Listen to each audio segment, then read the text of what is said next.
Sampah menumpuk hingga setinggi pagar SMP Neger 3 Ala di Kelurahan Kalosi, Kecamatan Ala, Kabupaten Nrekang, Sulsel. Senin, 16 Desember 2024, pagi. Pantauan Tribun Timur, sampah itu terbungkus karung dan plastik di tepi jalan poros Nrekang Toraja.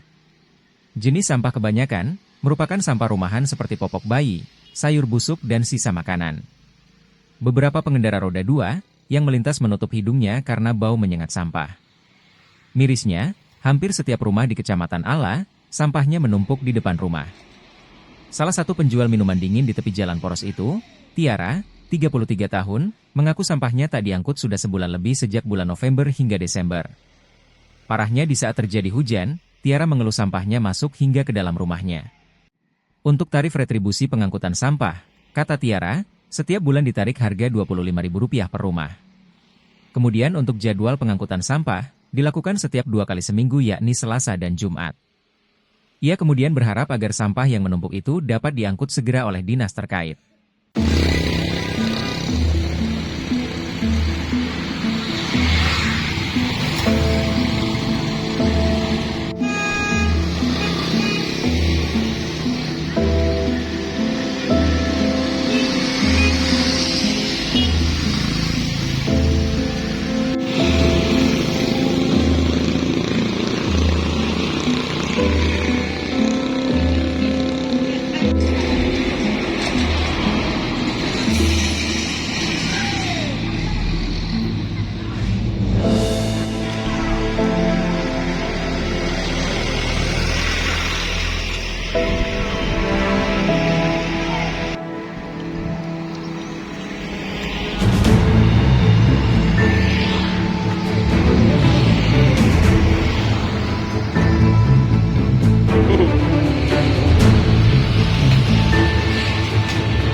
Download Tribun X sekarang, menghadirkan lokal menjadi Indonesia.